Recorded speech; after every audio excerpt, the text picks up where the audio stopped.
Today, it's all about spending money. I want to list the top 10 affordable supercars that I picked out personally. Did you catch that? All right. So today's list is going to be my list of supercars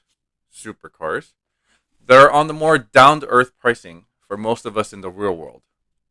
I mean, these supercars that we see from Ferrari, Lamborghini, McLaren are so out of reach for the general population that it's a literal dream. All most of us can do is dream about it, or talk shit about it to make ourselves feel better for choosing not to buy the piece of crap, right? Well, my list consists of cars that are all under $100,000 for sure. Some under $50,000 even.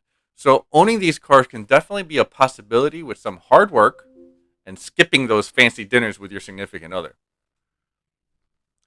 First car I want to show you is an American supercar. So if you bleed red, blue, and white, this is the car that will make you smile from ear to ear while you chew up and spit out those Lamborghini Gallardos for lunch.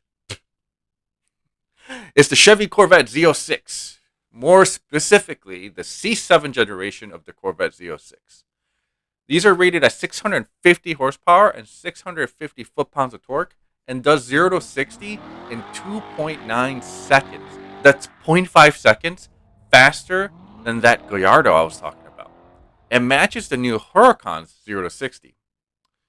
Did a quick search on cars.com and it shows the lowest price Huracan in the entire United States as $193,000 right now. A C706 can be had for around mid-60s. So it's more than 3 times the price. Next car is another American car. And this car can potentially be a supercar, but some may argue it's not. It's the Ford Mustang Shelby GT350.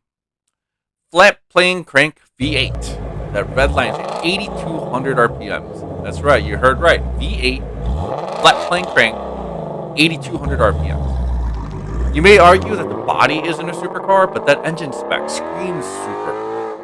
Power rating at 526 horsepower and 429 foot-pounds of torque, and only available in a 6-speed manual. This is an ultimate driver's supercar from Ford. And right now, I can find them for under $50,000. I mean, come on. That's one hell of a car for that price. All right, I'm going to move on from the American cars. I know, I'm skipping Dodge, but I have other cars I want to cover in this top 10 list. So the next car is the Lotus Evora 400. Now we're talking. Now we're in European territory. This is where supercars started. And help, Lotus really wants to play in that league. So Lotus Evora 400 runs a Toyota-sourced supercharged V6, making 400 horsepower. Can you say reliable? I mean, it's Toyota. As with all the Lotus cars that they made in the past, these drive like they're on rails. They'll turn on a dime, and they'll bring that driving experience up a whole another level. It has a very exotic styling to it. Bound to turn heads when you take that corner at 40 miles an hour into the McDonald's drive-thru. This car right now can be had for around mid-$70,000. It's not too shabby for what you're getting. Here's another controversial one. BMW i8. If this doesn't look like a supercar to you, I don't know what does. The futuristic styling that's been around since 2015, it still looks futuristic, and we are in the future. Under $70,000 for these are common right now. The hybrid all-wheel drive drivetrain is kind of weird, quirky, but it's cool at the same time because no other car really has that. It's definitely not a fast car, but it's quick enough. But if you're looking for a head-turning cruiser, this is it. It even has doors that go up and say, "Look at me!" Maserati Gran Turismo. Ferrari-derived V8 that screams supercar. It does have styling that have aged like fine wine, though. And it still is a huge head-turner for those on the streets. Especially when you hear the exhaust note that is just exhilarating. And this example of a supercar can be had for under $30,000 in some cases. So, do you want to take your significant other on a date in your Honda Civic or a Maserati with Ferrari engine? So, you can't talk supercar without talking about the 911 Turbo. The 996 generation 911 Turbo is at an affordable range now, mostly around $50,000 mark, some under, some slightly over. All-wheel drive, turbo boxer engine that can make power like no other. It's dubbed the ugliest 911 generation. But hell, if you're flying by your competition, they won't see the headlights anyway, right? Alright, so next one. Mercedes AMG GT series cars. So the GT and the GTS. These are going to be the most affordable range within the GT series. I remember before this crazy used car price hikes, you could buy these for under $70,000. But now they're all over $80,000. Still a pretty good deal for the car you're getting though. It's a V8 twin turbo that cranks out 515 horsepower and 490 foot-pounds of torque on the GTS model, and does 0 to 60 in 3.5 seconds. Supercar looks, supercar power, supercar speed, supercar approved. Now we're going to move on to Japan. Lexus LC500. This is kind of like the BMW i8 in my opinion. This thing looks like a concept car.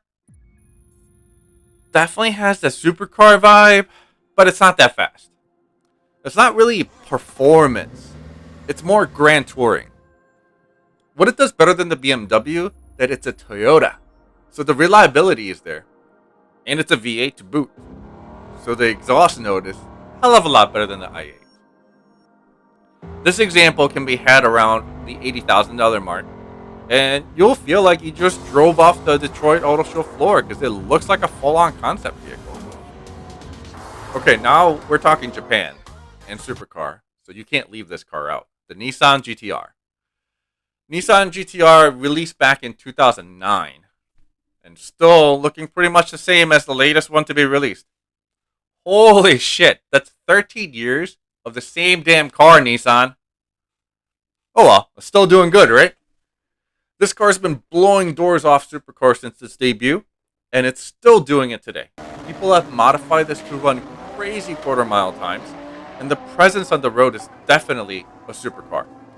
Great examples of the used GTRs can be had for under $70,000 and some under $60,000 even.